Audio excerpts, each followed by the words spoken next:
दोस्तों, हम में से बहुत से लोग अपने आसपास के जानवरों को अपना साथी समझते हैं। पालतू जानवरों से लंबी बातें करते हैं और अक्सर सोचते हैं कि हम उनसे जो कुछ भी कह रहे हैं वो उनको समझते हैं। लेकिन ये बात भी सच है कि इंसान और जानवरों के बीच कम्युनिकेशन की खाई अभी बहुत बड़ी है।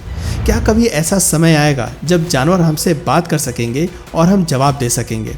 वैसे अभी तो ये सिर्फ कोरी कल्पना लगती है, लेकिन कुछ जानवर ऐसे ज़रूर हैं जिन्हें इंसानों की तरह बोलना सिखाया जा चुका है और इनमें से ही एक है कोको गोरिल्ला, जिसकी कहानी आज मैं आपके साथ शेयर करने वाला हूँ। वीडियो काफ़ी ज़्यादा इंटरेस्टिंग होने वाली है, इसलिए आप हमारे साथ एंड तक बने रहिएगा। दोस्तों, गोरिल्ला को वर्ल्ड में सबसे समझदार जीव कहा जाता है क्योंकि ये जीव हूबहू इंसानों की नकल कर सकते हैं। वैसे गोरिल्ला की इंसानों के जैसी कोई भाषा तो नहीं है, लेकिन उनके अंदर इंसानों की जैसे भावनाएं हो सकती हैं। वो हंस सकते हैं और दुख में रो भी सकते हैं। गोरिल्ला बहुत ही जल्द किसी के भी इशारे को समझ जाते हैं और ज़रूरत पड़ने पर दूसरों की मदद भी करते हैं। शायद यही वजह है कि इसे सबसे बुद्धिमान जानवरों में से एक माना जाता है। वैसे जिस तरह मनुष्य अपने माता पिता से अपनी बुद्धि प्राप्त करते हैं, उसी तरह गोरिल्ला की बुद्धि भी काफ़ी हद तक उनके जीन्स पर निर्भर करती है। गोरिल्ला के पास जीवन जीने के और उसे आसान बनाने के अपने तरीके होते हैं। उन्हें कई बार अपने काम को आसान बनाने के लिए टूल्स बनाते हुए और उसे उपयोग करते हुए देखा गया है। ये पिक्चर सितंबर 2005 की है, जब वाइल्ड लाइफ कंजर्वेशन सोसाइटी के थॉमस ब्रेयर की टीम ने रिपब्लिक ऑफ कॉन्गो में न्यूबल नोडकी नेशनल पार्क में एक फीमेल गोरिल्ला को एक स्टिक का इस्तेमाल करते हुए देखा था। दरअसल फीमेल गोरिल्ला दलदल पार करते समय पानी की गहराई को मापने के लिए स्टिक का इस्तेमाल कर रही थी। दोस्तों, इन तस्वीरों के सामने आने के बाद अब तक जो वैज्ञानिक गोरिल्ला की इंटेलिजेंसी पर सवाल उठाते आए हैं, उन्होंने भी चुप्पी साध ली। वैसे न सिर्फ मेंटली बल्कि फिजिकली भी गोरिल्ला बहुत ज़्यादा स्ट्रांग होते हैं। ये जानवर लगभग 2000 किलो वजन को आसानी से उठाने की काबिलियत रखते हैं, मतलब अपने खुद के वजन से लगभग 10 गुना अधिक वजन। दोस्तों, गोरिल्ला की ताकत न सिर्फ इम्प्रेसिव है बल्कि हॉरिफाइंग भी है। आकार और वजन के मामले में गोरिल्ला दुनिया के टॉप 10 स्ट्रॉन्गेस्ट एनिमल्स में शामिल हैं। गोरिल्ला ऐसे जीव हैं जो उकसाने पर इंसानों पर हमला करने में भी पीछे नहीं रहते हैं, और तो और इन्हें अपनी पर्सनल लाइफ में किसी का ताक झांक करना भी पसंद नहीं होता है। जैसे आप यहाँ देख सकते हैं, यहाँ जंगल में कैमरा लगाए एक शख्स फोटो खींच रहा है। सामने गोरिल्ला है जिसे देखकर साफ पता चल रहा है कि ये शख्स गोरिल्ला की फ़ोटो ही खींच रहा होगा। लेकिन अचानक एक गोरिल्ला उस शख्स के पास आता है और उसकी टांगों को पूरी ताकत से पकड़कर घसीटने लगता है और अपने साथ खींचकर उस शख्स को कुछ दूर ले जाता है और फिर उसे वहीं गिराकर खुद जंगल की ओर चला जाता है। यकीनन ये गोरिल्ला यहाँ सिर्फ अपनी उपस्थिति दर्ज कराने आया है, वरना ये चाहता तो इस शख्स को अच्छा खासा सबक सिखा सकता था। दोस्तों, एक वाइल्ड मेल गोरिल्ला का वजन 136 से 195 केजी तक होता है, जबकि मादाएं पुरुषों से आधे से ज़्यादा होती हैं। फीमेल गोरिल्ला आमतौर पर 68 से 113 किलोग्राम तक ही होती हैं। गोरिल्ला की लंबाई 6 फीट तक होती है। इनमें मादा की लंबाई नर से कम होती है।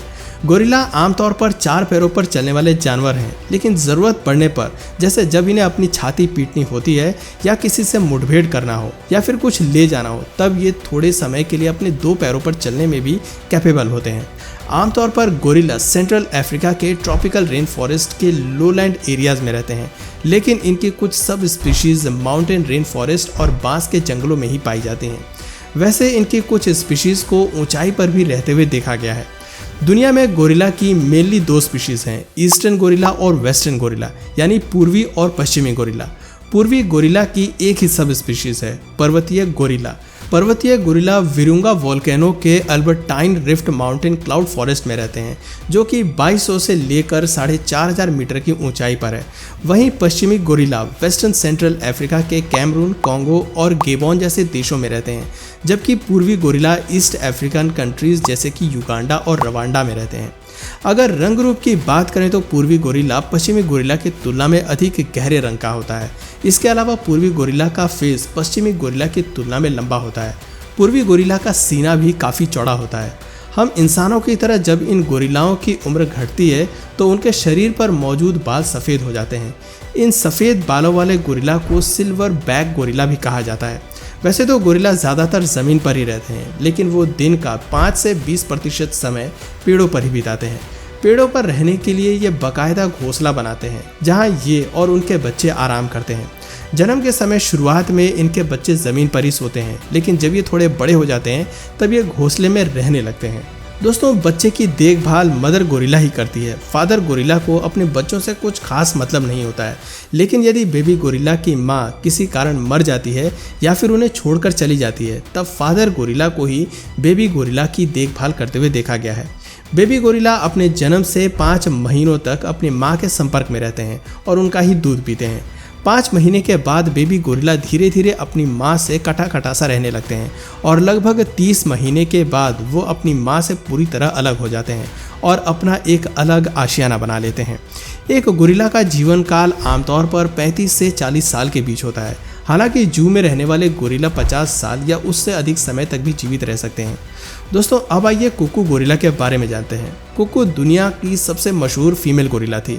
वजह थी उसका लोगों से बात करना।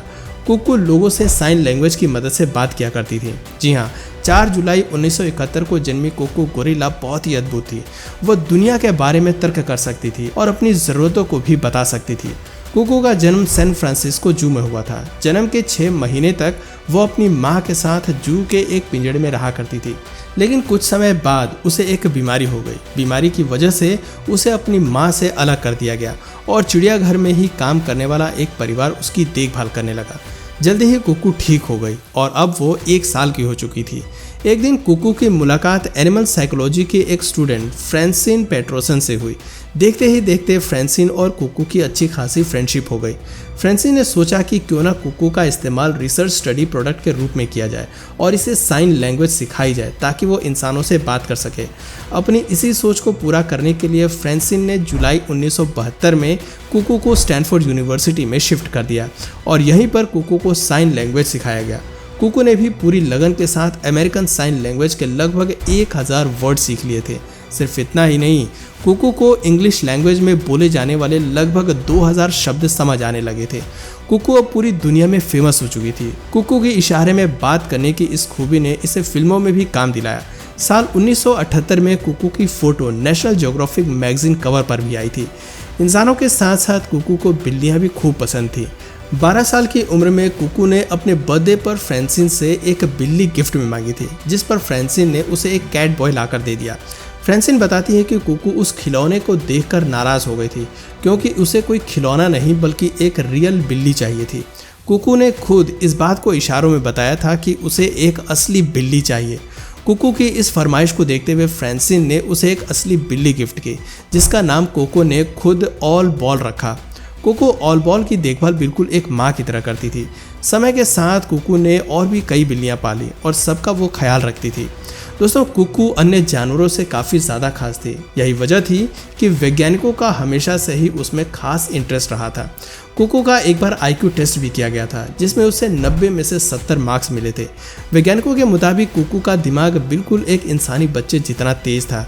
बड़े बड़े फिल्म स्टार कुकू के फ़ैन हो चुके थे, जिनमें लियोनार्डो डिकैप्रियो भी शामिल हैं, जबकि कोको रॉबिन विलियम्स की बहुत बड़ी फ़ैन थी। हालांकि 19 जून 2018 को 46 वर्ष की उम्र में कोको इस दुनिया को छोड़कर चली गई। वो रात में सोई और फिर कभी नहीं उठी। दोस्तों, कुकू ने न सिर्फ इंसानों से सीखा था, बल्कि उसने इंसानों को भी बहुत कुछ सिखाया था। दोस्तों, ध्यान देने वाली बात यह है कि गोरिल्ला हमारे सबसे करीबी जीवित रिश्तेदार नहीं है। हम अपने DNA का लगभग 98% हिस्सा ही उनके साथ शेयर करते हैं, लेकिन बावजूद इसके कुकू ने जो कर दिखाया वो अपने आप में काबिले तारीफ़ है। वैसे दोस्तों, कुकू को लेकर आपकी क्या राय है? अगर आपकी मुलाकात किसी दूसरे कुकू से हो तो क्या आप उसे अपने साथ रखना चाहेंगे? जवाब में हमें नीचे कमेंट करके ज़रूर बताइएगा। इस वीडियो में फ़िलहाल इतना ही। उम्मीद है आपको आज का ये वीडियो पसंद आया होगा। अगर हाँ तो इस वीडियो को लाइक करें। इसी तरह और भी अमेजिंग और इंटरेस्टिंग वीडियोज़ देखते रहने के लिए चैनल को ज़रूर सब्सक्राइब करें। Thanks for watching.